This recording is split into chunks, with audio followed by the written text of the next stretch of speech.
کہنے لگا تیرا یہ غلام بلال میں روزانہ دیکھتا ہوں 3 دن ہو گئے ہیں یہ اپنی بکریاں لے کے جناب والا کبھی کہاں جاتا تھا، جہاں سبزہ ہوتا تھا وہاں چرانے کے لیے جاتا تھا، لیکن 3 دن ہو گئے جہاں مسلمانوں کا نبی ہوتا ہے یہ وہاں جاتا ہے۔ مجھے لگتا ہے اسی نبی نے اس کے اوپر معاذ اللہ جادو کر دیا، یہ اس کا غلام اور نوکر بن گیا ہے۔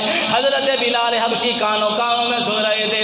امیہ نے کہا بلال میرا یار صحیح کہہ رہا کہ غلط کہہ رہا ہے، قربان جائیے بلال کی زبان پہ، قربان جائیے بلال کے عشق پہ۔ میرے بلال نے کہا امیہ ابو جہل جھوٹ نہیں بول رہا، 3 دن ہو گئے میری پیاس بھی بجھ گئی ہے، مجھے جناب والا کھانا بھی ختم ہو گیا ہے، میرا جینا بھی مصطفیٰ کے لیے، میرا مرنا بھی مصطفیٰ۔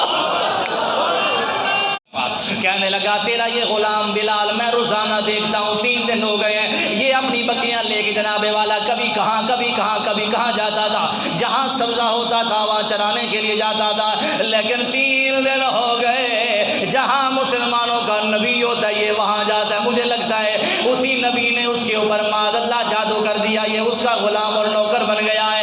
حضرت بلال حبشی کانوں میں سن رہے تھے۔ امیہ نے کہا بلال میرا یار صحیح کہہ رہا کہ غلط کہہ رہا ہے، قربان جائیے بلال کی زبان پہ، قربان جائیے بلال کے عشق پہ۔ میرے بلال نے کہا امیہ ابو جہل جھوٹ نہیں بول رہا، 3 دن ہو گئے میری پیاس بھی بجھ گئی ہے، مجھے جناب والا کھانا بھی ختم ہو گیا ہے، میرا جینا بھی مصطفیٰ کے لیے، میرا مرنا بھی مصطفیٰ۔ کہنے لگا تیرا یہ غلام بلال میں روزانہ دیکھتا ہوں 3 دن ہو گئے ہیں یہ اپنی بکریاں لے کے جناب والا کبھی کہاں جاتا تھا، جہاں سبزہ ہوتا تھا وہاں چرانے کے لیے جاتا تھا، لیکن 3 دن ہو گئے جہاں مسلمانوں کا نبی ہوتا ہے یہ وہاں جاتا ہے۔ مجھے لگتا ہے اسی نبی نے اس کے اوپر معاذ اللہ جادو کر دیا، یہ اس کا غلام اور نوکر بن گیا ہے۔ حضرت بلال حبشی کانوں میں سن رہے تھے۔ امیہ نے کہا بلال